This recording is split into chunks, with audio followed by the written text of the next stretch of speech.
The one thing that unites all of them, because there's many different groups orbiting Trump, but the thing that unites them as Christian nationalists, not Christians, by the way, because Christian nationalists is very different, is that they believe that our rights as Americans, as all human beings, don't come from any earthly authority. They don't come from Congress. They don't come from the Supreme Court. They come from God.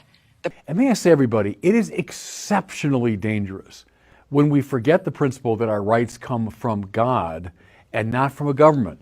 Because the basic problem is, if they come from the government or Congress or the Supreme Court, they can be taken away by those same people.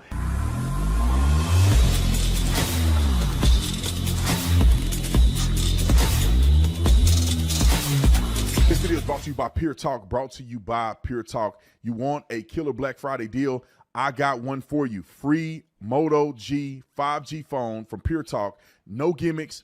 No trade-in necessary. Just sign up for Pure Talk's unlimited talk, unlimited text, and 15 gig data plan for just $35 and get the Moto G 5G phone for free. But here's the deal.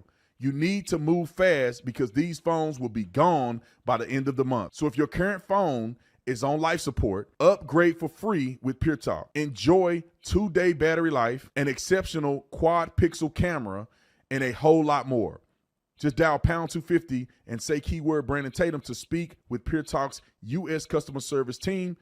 They'll make switching so easy and will make sure that you get your new phone. Remember, Pure Talks gives you America's most dependable 5G network at half the price. So make the switch today. Dial pound 250, that is pound 250, say keyword Brandon Tatum to claim your free Moto G 5G phone with qualifying plan. Pure Talk, simply smarter. Heidi Przybilla, and it's spelled P-R-Z-Y-B-Y-L-A, Przybilla. I hope y'all ain't playing with me. I hope it's Przybilla, or is that Z silent? Anyway, let me continue. Thursday, she apologized for her comments painting those who believe that their right comes from God as extremists and Christian nationalists. That's exactly what she meant. That's exactly what she meant. So Przybilla our article was published after leading Christian organizations sent a letter to Politico's leadership on Wednesday demanding an apology and accusing her of demonstrating a qualifying lack of knowledge of the United States of America's founding documents and a profound prejudicial view. That don't even make sense. View towards American religious groups. It says, and this is her, due to some clumsy words, I was interpreted. See, this tells you that these people do not take responsibility for their actions. I'm going to read this apology and tell me, does it sound like she's taking responsibility or she's projecting? She said, due to some clumsy words, I was interpreted by some people as making arguments that are quite different from what I believe. This lady wrote in her apology, she said, experts of what I said were prompted widely or promoted widely. Hold on, let me see. Excerpts of what I said were promoted widely in some political circles by some activists whose primary objective, I feel sure, was not my television appearance, but my coverage in Politico about the tactics and agenda of political activism who subscribe to a philosophy they call Christian nationalism. Christianity is a religion. Christian nationalism is a political movement. As I said on air, there's a big difference between the two. She went on to claim that she does not have a bias against religion.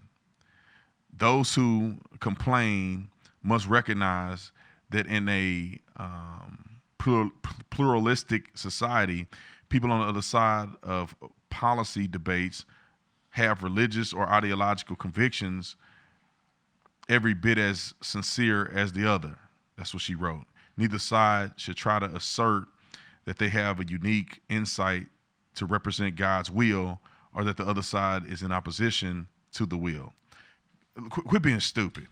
That's what I want to tell her. If I can write it back, I'll just say quit being stupid.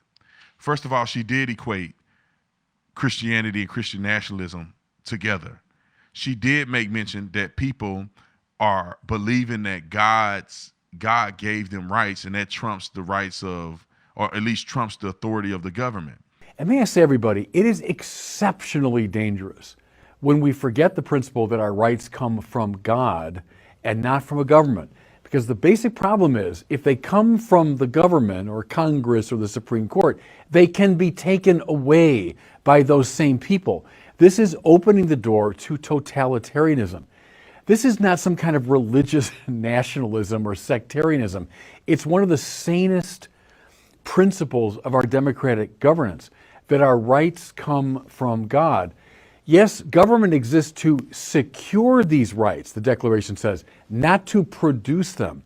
It is exceptionally dangerous to go down this road because, as I say, we lose our groundedness in something transcendent and become, therefore, by that very move, victims of a potentially totalitarian state that can take away the same rights that they gave us in the first place. So can I just say that in their enthusiasm, I suppose, to go against so-called Christian nationalism, they're actually going against the foundations of our democracy. And it's a further evidence of this extreme hostility of the left now toward religion.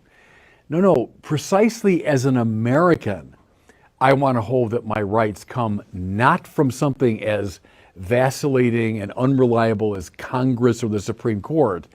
They come from God. That's where the First Amendment comes from. It's called the God-given right for us to have the freedom of speech. Therefore, the government cannot interfere with that. Why? Because the right is not given to us by the government. Who is it given to us by? Come on, lady in the back smoking crack, is given to us by God. The Second Amendment. The amendment was given to us. Our freedoms to carry and keep and bear arms are given to us by God. The government shall not infringe. Like we have freedoms given to us by God. That the amendments were written so the government would know that they should not interfere with these things because these are rights that are given to us by God and the government cannot take them. It's that simple. Well, she equated the Christians that believe that the authority comes from God and not from the government. She called them Christian nationalists. And I absolutely hate it when people say, everybody in the atmosphere, they have difference of opinions. And you can't say that your opinion is better. Yes, I can. Yes, I can. It's not my opinion, it's a fact. If I believe in the Bible and I believe that Jesus Christ said what he said, then in fact, I do believe that I'm right and you wrong if you disagree with it. And I won't even say I'm right and you wrong. I think Jesus is right and you wrong. And I'm just on his side. It's really that simple. And there are people that will argue, well, no, I believe Buddha is right. I believe Muhammad is right. I believe Joseph Smith is right. You can say what you can make whatever you want to make for a person being right or wrong. That does not matter because I'm not going to back down from what I believe. And you're entitled to believe what you believe, and I'm entitled to believe what I want to believe. And I think I'm right. And I'm going to address you in that fashion. I'm not mad at you. I don't hate you. Jesus said it. I believe it. That's it. What you're saying is not true. I'm not going to sit in the middle and play games in the middle and say, we both can be right. You know what? Your truth and my truth. No, it's the truth and then it's the lie. And I feel like anybody who the thing is that people make bold religious claims and then they punk out in real life. There's no way in the world you call yourself a Jew, at least what you would call an Orthodox Jew, and you are not opposed to Christianity. You cannot be a Jew and not be opposed to Christianity. Do you know how blasphemous Christianity is to Orthodox Jewish people? If you're saying the Messiah hasn't come and we've uplifted a man to be the Messiah, we are in total and complete contradiction of what the prophet said. We are blaspheming the name of God, and none of us are going to make it to heaven because we're outside of the realm of God. If you are an Orthodox Jewish person, that's what you actually believe. Not what you tell people you believe because it sounds good to you and it's cute. It's what you actually believe. If you are a believer in Islam, Muhammad was the last prophet. You do not believe that Jesus was the Messiah. You believe that Jesus was a prophet. It is incredibly offensive to Muslim people for you to try to say that Jesus Christ is the only way and Muhammad has zero value. But people like to play in the middle and say, you know what, we're all friends. But secretly they hate you and they think you're going to hell. But in your face, they want to say, your truth and my truth, hey, we are going to get along. But they go to read their book, and their book is saying that these people that you just saw yesterday are going to hell. And they have no place with Allah. But then they come to you and they try to say, oh, yeah, we're cool. Let's be friends. Ha ha, fa fa. We believe in the same God. And they're at their temples, synagogues, or wherever, believing something totally different, and they won't be honest about it. It's the same thing when it comes to Christianity and Mormonism. It boils my blood when people in the Church of the Latter-day Saints come to me and lie to me to my face. It makes me upset, actually. Just tell me the truth of how you really feel. You cannot be contradicting what you say to me and then try to trick me. You believe that the Christian faith had been corrupted. The Bible have been corrupted. That's what members of the Latter-day Saints Church believe. And that Joseph Smith restored the true church. So don't come to me and say we both agree on it. No, we don't. You believe that the church has been corrupted. So everything I read in the Bible, I cannot trust. I have to trust the Book of Mormon because it was reestablished as truth. And also the revisions and all other stuff. But it was reestablished as truth. That's what you really believe. You believe that, and it's nowhere in the actual Bible, but you believe that Jesus was in America, witnessing to the Native Americans and all this other stuff, and there was wars fought and Nephi and all kind of other stuff. That's fine that you believe that, but don't lie to me and try to trick me into thinking that we are on the same page. We are not on the same page. I'm going to have to believe that the Bible was corrupted and Christianity had been corrupted all the way up until Joseph Smith. And that anything before Joseph Smith can't be trusted. Just come out and tell me that. And then I say, okay, I can receive that or I reject that. Don't, it's like that with any other religion. That's what makes me mad about this lady's apology. In the public discourse, people don't use your religion. Yeah, of course I'm using my religion. Of course I believe what I say. I'm not a fake person that don't believe what I'm saying.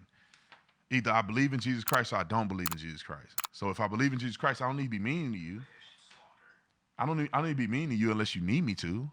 But you should understand, if I say I'm a Christian and I believe in the Christian faith, if I say I'm a Christian and I believe that Jesus is the only way to the Father, if I say I'm a Christian, what other way do I need to say it that Jesus is the only way? If you believe that any other person is the way, then me and you are opposed to one another theologically. It's really that simple. But like I said before I go to the break, people are just afraid to just be honest with each other. I still love you even if I don't agree with you. I still love you. But me loving you is telling you that I don't agree with you. But I think you're a great person. Hold the phone. Thank you guys for watching the video. If you enjoy my content, I guarantee you will enjoy Tatum Plus, brand new platform that we just launched, exclusive content, behind the scenes of speaking engagements, all the stuff you can't see on all of my social media platforms. We'll always have free content, but the extra stuff for people that really love my content will be on Tatum Plus. So go join Tatum Plus today.